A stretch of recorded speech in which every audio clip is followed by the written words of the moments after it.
Yo, what is going on, guys? It's Bruin Steel here, and this is my post-game video for Game 2 of the NBA Finals between my Boston Celtics and the Golden State Warriors.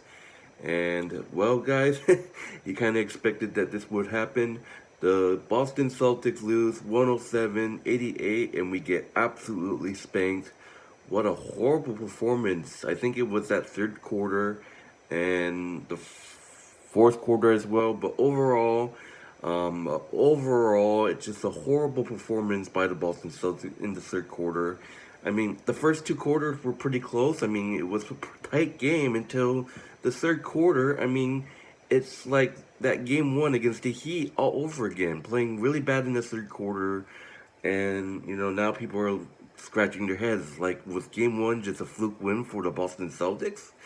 I mean, there were just like turnovers all over the place. We weren't playing smart, and the amount of points made off of turnovers was just insane. Um, so it just killed us. And look, am I mad? No, because I was half expecting this because I knew after the Golden State Warriors collapsed in that fourth quarter, in game one, I kind of knew that Golden State was going to come out firing, but the Boston Celtics kept it close in the first two quarters. I don't even know what happened at halftime. And then that third quarter hit, the Celtics are out there looking like idiots. They don't know what they're doing. The turnovers killed us. The turnovers just killed you in this game. And it's just game one again, just all over again. Like, not doing well in the third quarter.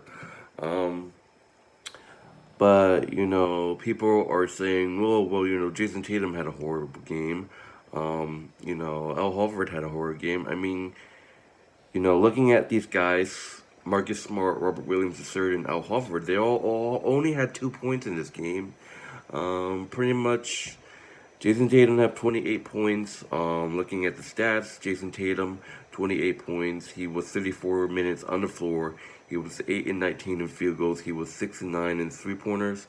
And he was 6 and 8 at the free throw line. He had 6 rebounds, 5 defensive rebounds, and 1 offensive rebounds. He had 28 points. He redeemed himself. This guy had like 12 points in game one, and he had 28 last night.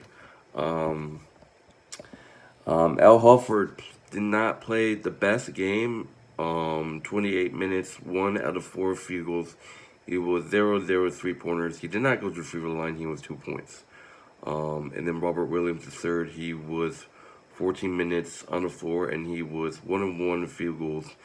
He did not shoot a three. Obviously, he didn't go to the free throw. He only had 2 points. And then Marcus Smart, 25 minutes. He will only shot 1 of the 6 field goals. It's just terrible. And he did not shoot a single three. I mean, that's what Marcus Smart does. It's like, I'm shocked he didn't make any. He only scored 2 points. And looking at Jaylen Brown, 28 minutes on the floor, 5 and 17 in field goals, and he was 3 and 9 in three-pointers. And he was 4 and 5 free throws. He had 17 points. And then the rest was just Derek White with 30 minutes, 12 points. Daniel Tice, 14 minutes, he had 0 points. Daniel Tice is just garbage, like, honestly. And then pretty much at this time, we put in our bench players at this point because we knew we were going to get our ass kicked. I mean, we were down by like a bunch. And then Grant Williams, 6 points. Luke Cornett, 2. Fitz, 3. Aaron Nesmith had 4 points. And that's pretty much the entire bench. Peyton Pritchard had 4 points. It's just the amount of turnovers, the amount of missed passes, turnovers. It just and then we've been called for like a couple of like, I don't know, the Golden State was locking the defense. We couldn't score, and the time clock ran out. Time clock violation. It was a nightmare out there in the third quarter. Um, and the Warriors, and then the Warriors, Draymond Green, 35 minutes. He was 2 and 3 in the field goals. He was 0 and 1 in the three-pointers. He had 9 points. Andrew Wiggins, he had 31 minutes on the floor, 4 and 12 field goals. He was 2 and 3 in the three pointers, and he had 11 points. And Ludley, I gotta talk about the insane half court buzz beater at the end of the third quarter. 21 points, and he had 12 points. He had 21 minutes on the floor. Sorry, he was 6 and 6 in field goals, 12 points, and he had this amazing, insane shot from the half court shot and made it. Golden State Warrior fans go crazy. Steph Curry goes crazy. It was a buzz beater from half court, and Steph Curry's hugging him, going crazy. And the man of the hour, Steph Curry, 32 minutes, 9 and 21 field goals. He was 5 and 12 from three pointers, and he was 6 and 7 at the free throw line. He had the most, 29 points. And then Klay Thompson had 11 points. He was 30 minutes on the floor, 4 and 19 field goals, and he was 1 and 8 and three pointers, and he was a perfect 2 and 2 at the free throw line. Um, Look, the story of this game was just turnovers, and the Warriors came out flying. I mean, do the math. They needed to win this game.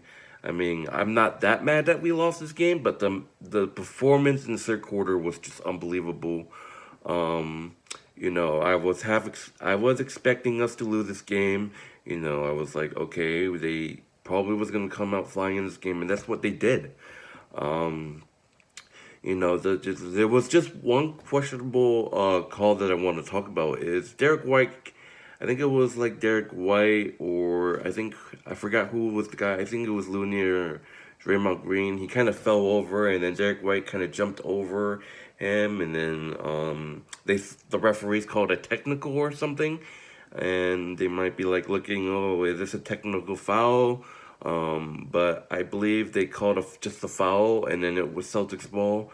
Um, you know, but the performance in the third quarter, it just the turnovers killed you. Um, it just you're trying to find someone to pass the ball with, and it gets cut off, and it's just stupid, man. But they came out flying. The Warriors came out flying. Um, but I want to look at the team stats now. The team stats. We were 30 and 80. The Boston Celtics were 30 and 80, 37.5% from the field goals. The Golden State Warriors they were 39 and 86, 45.3% from field goals. The three pointers, we shot 15 threes out of the 37. We were 40.5% from threes, and they were 15.37. Pretty much even 40.5% for both teams from the free throw line, from the three pointer line. The free throws, we were 13 and 17, 76.5% from the free throw line. They were 14 and 20. They were they were even 17% from the free throw. We had 43 total rebounds. They had 42. We each had six offensive rebounds, 24 assists for the Boston Celtics, 25 for the Golden State Warriors. We had 7 blocks. They had 2. The amount of steal, like I said, turnovers. The steals, they had 15 steals. We only had 5 steals for the Boston Celtics, to 15. You see that? That's an issue. You can't. And the turnovers, man, 18 turnovers to them 12. You can't. Just in the NBA Finals game, you can't turn the ball 18 times, and the amount of points made off of turnovers.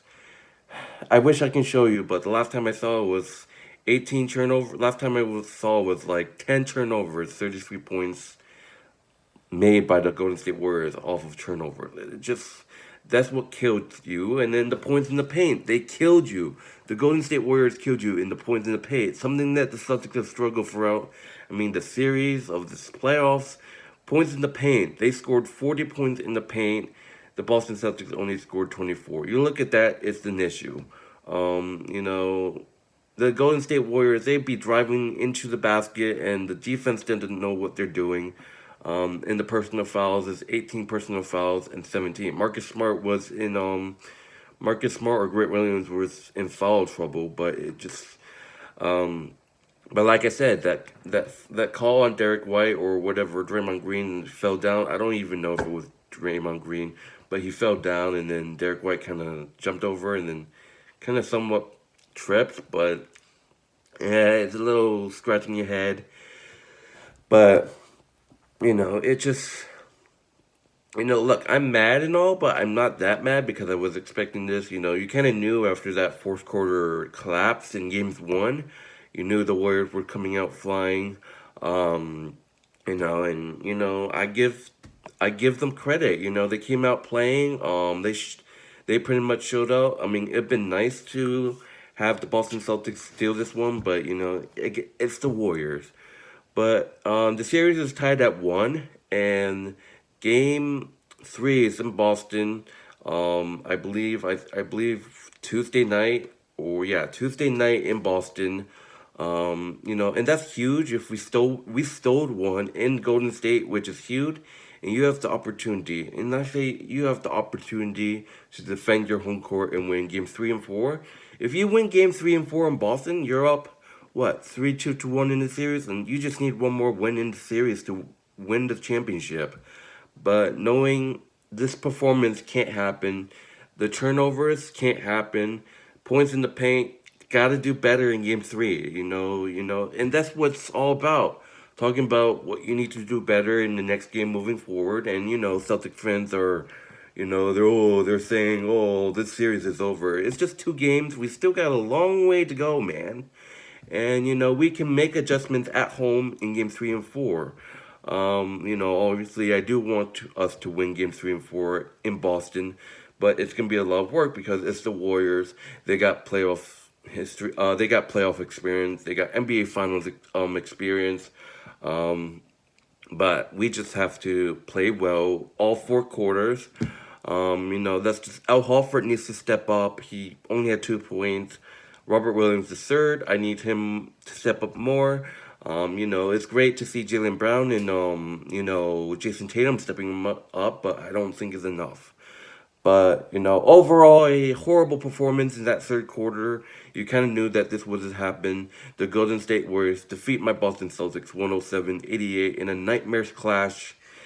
It was just horrible, man. It really was. But you learn from your mistakes. Game three is in Boston, Tuesday night, and we look to take a 2-1 series lead. It'll be huge if we can win both home games. But anyways, I'm Bruin Steel here. I'm not gonna get too much into this game, but just an awful performance overall. I mean, you kind of knew this was coming. It's the Warriors, but and I mean, you had your chance tonight, last night, and you blew it, and you get spanked. But anyways, I'm getting out of here. Thank you guys for watching. This is my post-game video. Once again, the Celtics get spanked 107-88 in Game 2, and the series is tied at 1. And as we look to win Game 3 to go up 2-1 in the series, Tuesday night in Boston. But anyways, I'm getting out of here. Peace. Go Celtics.